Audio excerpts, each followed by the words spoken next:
نحمده ونصلي ونسلم على رسوله النبي الكريم وعلى آله وأصحابه أجمعين. اللهم صل على سيدنا ومولانا محمد وعلى آل سيدنا ومولانا محمد وبارك وسلم صلاة وسلاما كثيرا كثيرا. توفیق الہی اپنے مرشد پاک کی برکت سے عشاء کی اس نشست میں فضائل ایمان کا درس چل رہا ہے، اور اس نیت سے ارادے سے کہ اللہ تعالیٰ اس درس کی برکت سے ہمارے ایمانوں کی حفاظت بھی فرمائے اور اللہ تعالیٰ ہمارے ایمانوں کو ترقی بھی عطا فرمائے. آج اس کتاب کی پہلی فصل کا آغاز ہوتا ہے، اور اس کی جو پہلی حدیث ہے اس کے راوی حضرت عبداللہ بن عمر رضی اللہ تعالی عنہ روایت کرتے ہیں کہ رسول اللہ صلی اللہ علیہ وسلم نے ارشاد فرمایا، تمہارے دلوں میں ایمان ایسا ہی پرانا ہو جاتا ہے جیسا کہ کپڑا پرانا ہو جاتا ہے. کون فرما رہے؟ رحمت کائنات صلی اللہ علیہ وسلم، کہ جو ایمان کی حقیقت سے واقف ہیں. فرما رہے ہیں تمہارے دلوں میں ایمان ایسا ہی پرانا ہو جاتا ہے جیسا کہ کپڑا پرانا ہو جاتا ہے، لہٰذا تم اللہ تعالیٰ سے دعا کیا کرو کہ وہ تمہارے دلوں میں ایمان کو تر و تازہ کر دیں. اور یہ ہم میں سے ہر شخص جانتا ہے کہ جو قیمت جو ہے تر و تازہ چیز کی ہوتی ہے، پرانی چیز کی وہ قیمت نہیں ہوتی. چاہے وہ کھانا ہو، چاہے وہ سبزیاں ہوں، چاہے وہ نیا کپڑا ہو، تو نئی چیز کو، تر و تازہ چیز کو انسان پسند کرتا ہے. تو جس طرح سے دنیا کے اندر انسان نئی چیز کو، تر و تازہ چیز کو پسند کرتا ہے، تو پھر اپنے ایمان کے معاملے میں اس کی پسند کا معیار بھی یہی ہونا چاہیے کہ اس کا ایمان تر و تازہ رہے اور اس کے ایمان کی تجدید ہوتی رہے، یعنی ایمان کو وہ نیا کرتا رہے. کس طرح سے نیا کرتا رہے؟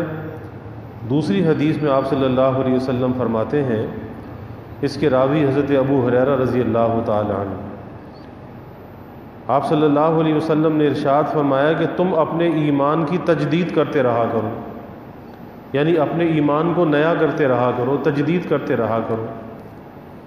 تو کسی صحابی نے عرض کیا کہ اے اللہ کے رسول، ہم اپنے ایمان کی تجدید کس طرح سے کریں؟ اس کا کیا طریقہ ہے ایمان کی تجدید کرنے کا؟ آپ صلی اللہ علیہ وسلم نے ارشاد فرمایا کہ لا الہ الا اللہ کا ذکر بہت زیادہ کیا کرو. لا الہ الا اللہ کا ذکر بہت زیادہ کیا کرو، اس سے ایمان میں تازگی آ جاتی ہے. اب یہاں پہ دونوں باتیں آ گئیں کہ پہلی بات تو یہ ہے کہ ایمان پرانا ہو جاتا ہے.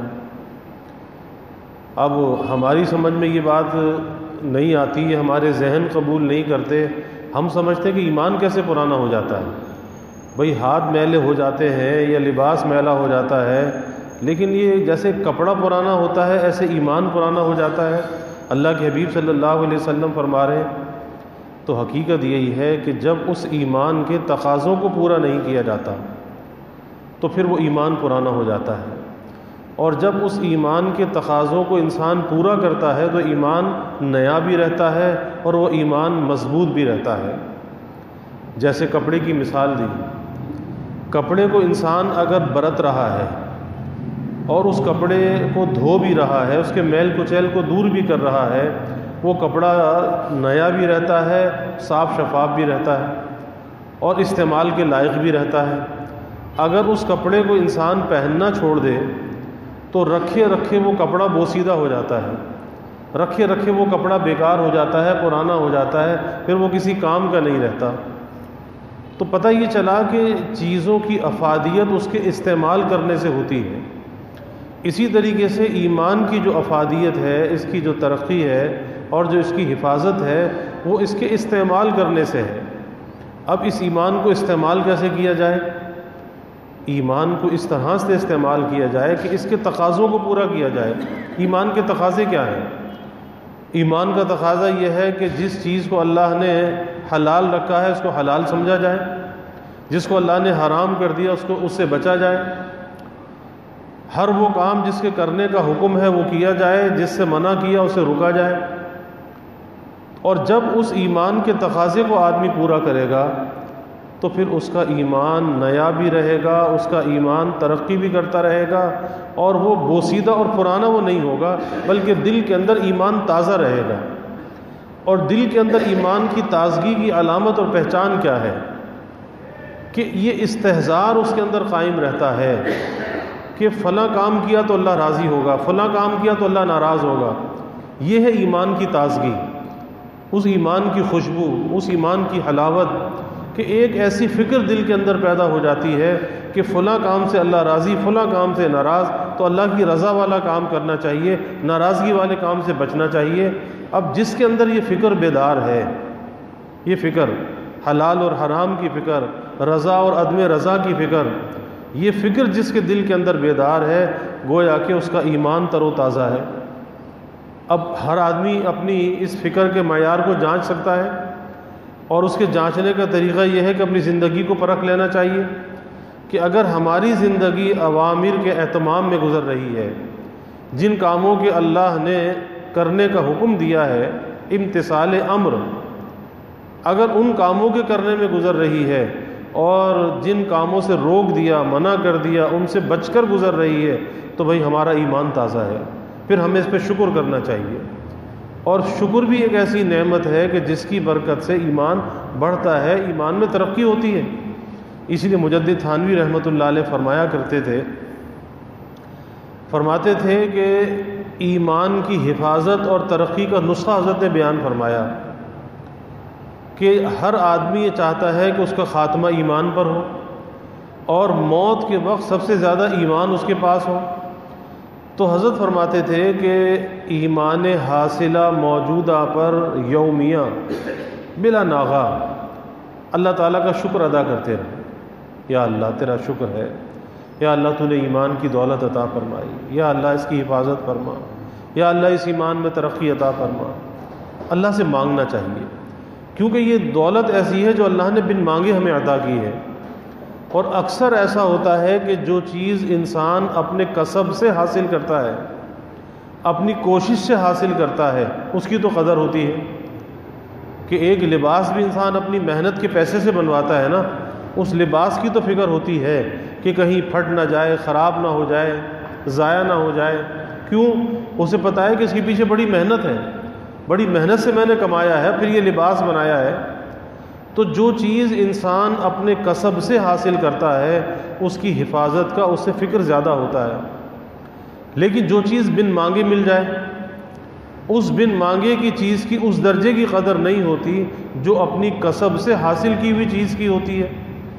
اور اس کی مثال مجدد تھانوی رحمۃ اللہ علیہ نے بیان فرمائی کہ ایک شخص کو دیکھا کہ 2 ٹکے کا جوتا تھا، 2 ٹکے کا، فرمایا کہ وہ 2 تیڑی کا جوتا، یعنی 2 ٹکے کا جوتا، اور اس سے 100 روپے کے دوشالے سے صاف کر رہا تھا۔ اب 100 روپے کا دوشالہ کتنا قیمتی ہوگا، اور اس زمانے کے 100 روپے۔ تو کسی نے پوچھا کہ بھائی یہ کیا کر رہا ہے؟ اتنا قیمتی دوشالہ اور یہ 2 ٹکے کے جوتے، تو اتنے قیمتی دوشالے سے 2 ٹکے کے جوتے صاف کر رہا ہے۔ کہنے لگا کہ ہاں، جوتا میری کمائی کا ہے، دوشالہ باپ کی کمائی کا ہے۔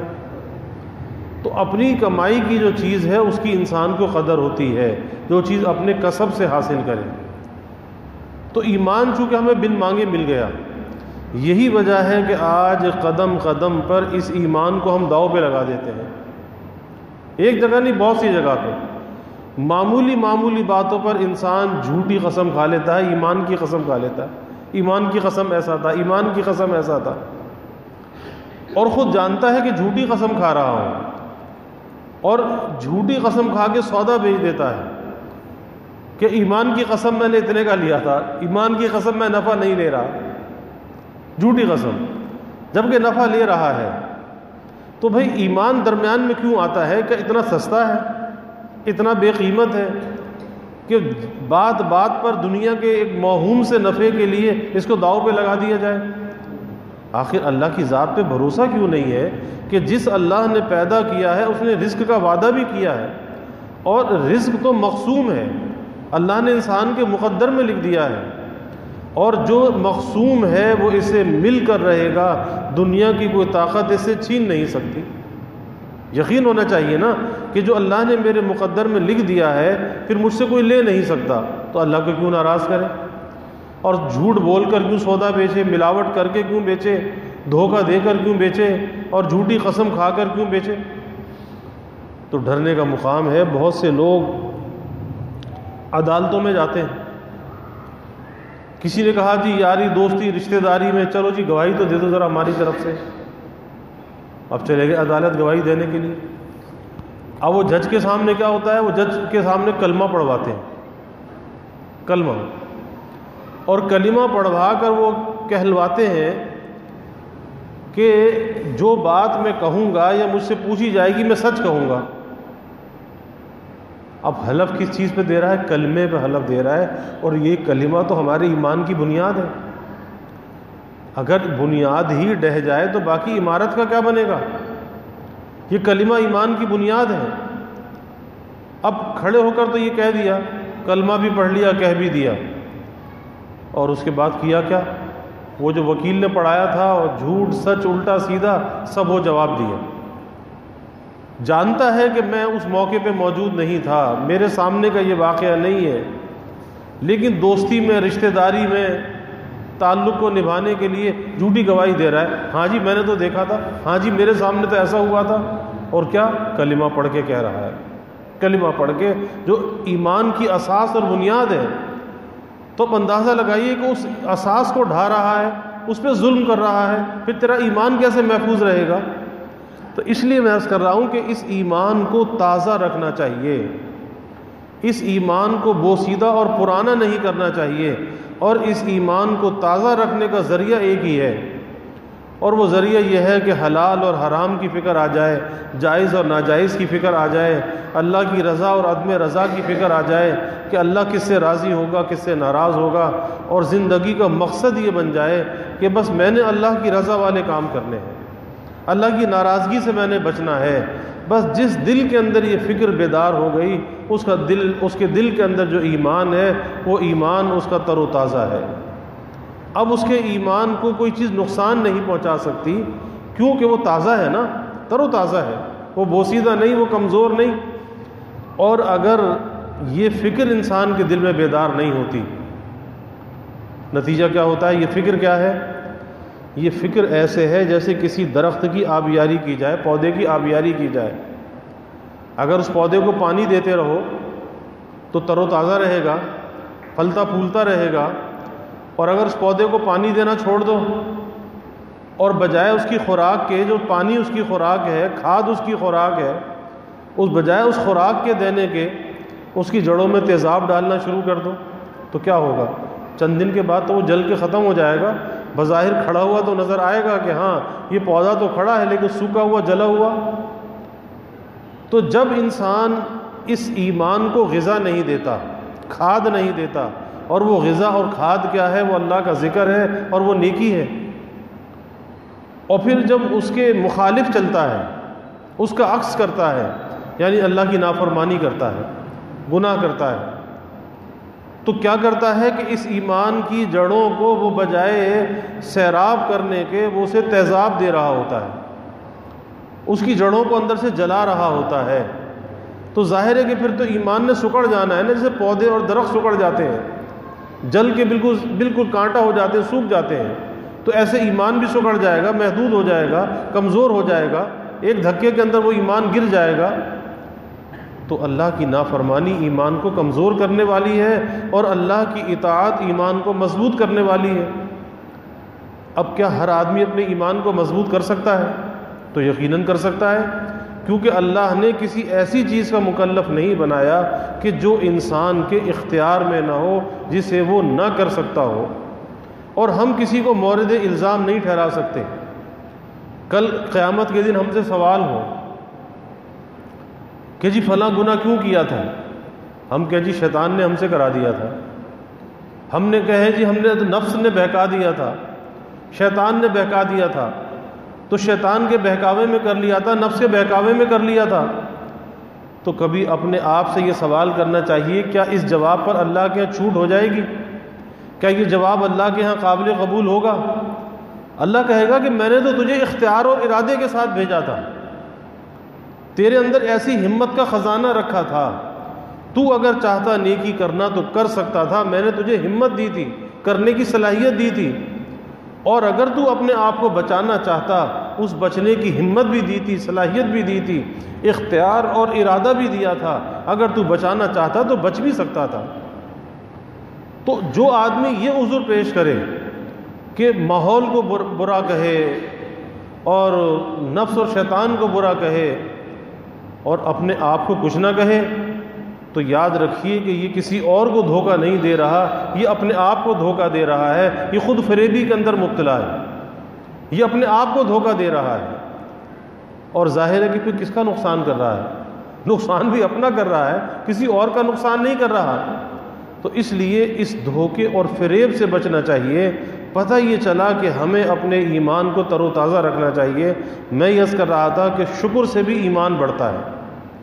تو مجدد تھانوی رحمۃ اللہ علیہ فرماتے تھے کہ ایمان حاصلہ موجودہ پر روزانہ اللہ کا شکر ادا کرتے رہو۔ بن مانگے دولت ملی ہے نا، روزانہ شکر ادا کرو، یا اللہ تیرا شکر ہے ایمان کی دولت عطا فرما دی، کفر کی گمراہیوں سے بچا لیا، کفر کے اندھیروں سے بچا لیا، ہمیشہ ہمیشہ کے عذاب سے بچا لیا، ہمیشہ ہمیشہ کی نجات عطا فرما دی۔ کس کی بدولت؟ ایمان کی بدولت۔ تو اللہ کا شکر ادا کرے، اور پھر اس کے ساتھ ساتھ اللہ تعالیٰ سے دعا بھی کرتا رہے، دعا بھی، کہ جیسے آپ صلی اللہ علیہ وسلم نے فرمایا کہ تم اللہ تعالیٰ سے دعا کیا کرو کہ وہ تمہارے دلوں میں ایمان کو تر و تازہ رکھے۔ اللہ سے دعا، تو شکر بھی اور دعا بھی۔ تو مجدد تھانوی رحمۃ اللہ علیہ فرماتے تھے کہ جب آدمی اپنے ایمان حاصلہ موجودہ پر شکر کرتا ہے تو اللہ تعالیٰ کا کیا وعدہ ہے؟ لَإِن شَكَرْتُمْ لَأَزِيدَنَّكُمْ، کہ تم میری نعمتوں پہ شکر کرو تمہاری نعمتوں کو بڑھا دوں گا۔ تو اللہ اپنے وعدے میں سچا، اللہ کا وعدہ سچا، اللہ اپنے وعدے کے خلاف نہیں کرتا۔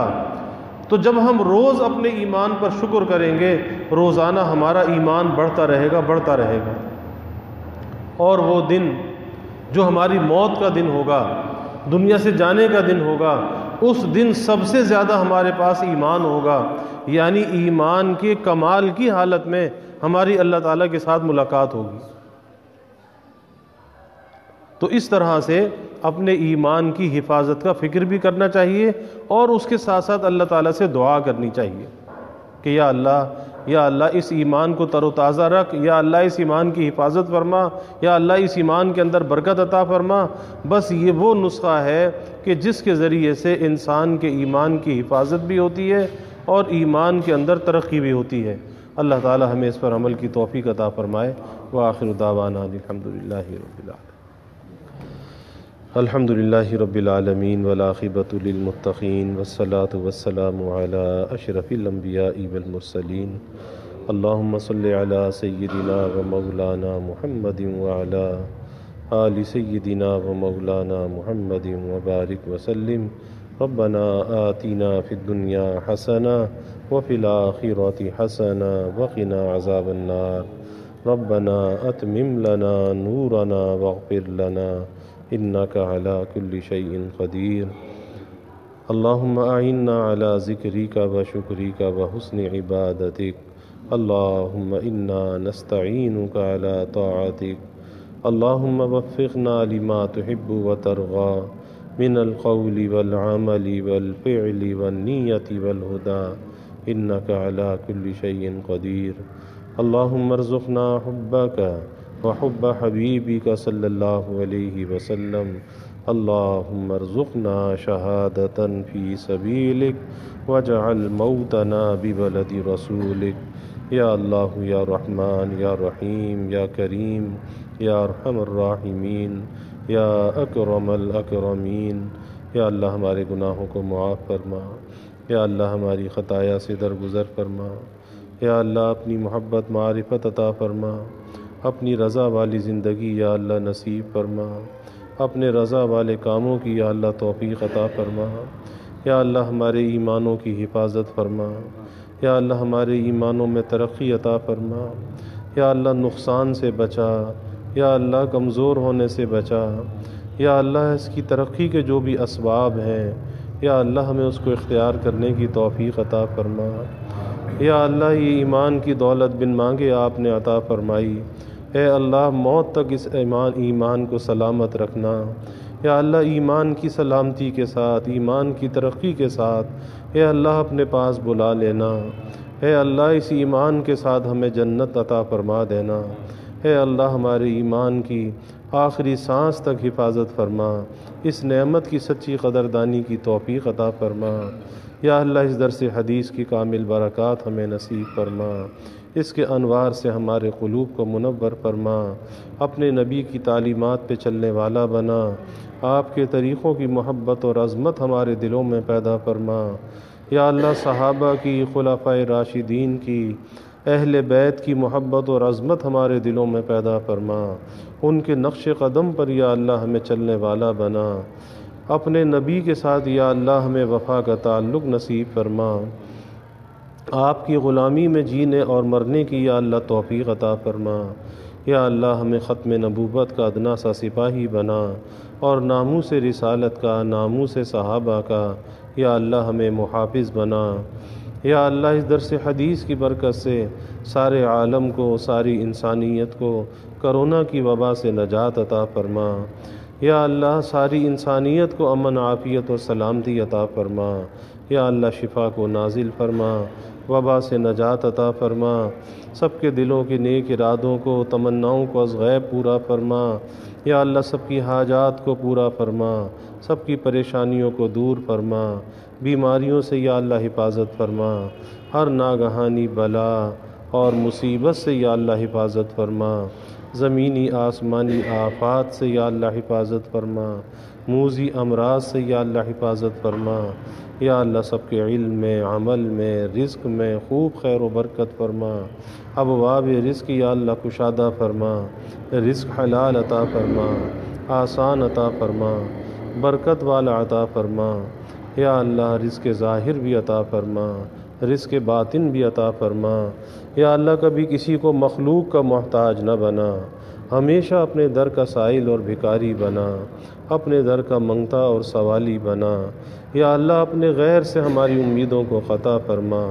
اپنی ذات عالی کا یقین ہمارے دلوں میں پیدا فرما، یا اللہ ہر امید کو اپنی ذات سے وابستہ کرنے والا بنا، یا اللہ ایمان کی ترقی عطا فرما، اعضاء کی سلامتی عطا فرما، ہر محتاجی سے، معذوری سے ہماری حفاظت فرما، یا اللہ ہمارے ملک پر اپنی رحمتوں کا نزول فرما، اس ملک میں امن اور استحکام عطا فرما، یا اللہ جو انتشار ہے، بد امنی ہے، بے چینی ہے، اے اللہ اس کو دور فرما، یا اللہ اس کو دور فرما، ہر قسم کے نقصان سے یا اللہ اس ملک کی حفاظت فرما، اس ملک کو نیک صالح قیادت عطا فرما، یا اللہ ہمیں ایک بنا اور نیک بنا، کلمہ واحدہ پر یا اللہ پوری امت کو متحد فرما، یا اللہ دنیا میں جہاں کہیں بھی مسلمان آباد ہیں سب کے جان، مال، ایمان، عزت آبرو کی حفاظت فرما، یا اللہ گھر بار کی حفاظت فرما، اولاد کی حفاظت فرما، یا اللہ جتنے بھی حاضرین ہیں، سامعین ہیں، سب کے گھروں میں چین، سکون، عافیت، راحت، برکتیں عطا فرما، نعمتوں کی فراوانی عطا فرما، نعمتوں کی قلت سے، دقت سے حفاظت فرما، ہر ابتلا سے، آزمائش سے یا اللہ حفاظت فرما، یا اللہ سب کی اولادوں کو نیک صالح بنا، آنکھوں کی ٹھنڈک بنا، یا اللہ مستقبل کو تابناک بنا، زمانے کے شرور سے، فتن سے حفاظت فرما، والدین کے لیے صدقہ جاریہ بنا، یا اللہ والدین کو اولاد کی خوشیاں دیکھنا نصیب فرما، یا اللہ اپنی رحمتوں کا، برکتوں کا، راحتوں کا نزول فرما، زحمتوں کو دور فرما، یا اللہ ہمیں عافیت دارین عطا فرما۔ ربنا تقبل منا انك انت السميع العليم وتب علينا انك انت التواب الرحيم وجزى الله عنا محمدا صلى الله عليه وسلم ما هو أهله وصلى الله تعالى وسلم على النبي الكريم آمين برحمتك يا رب۔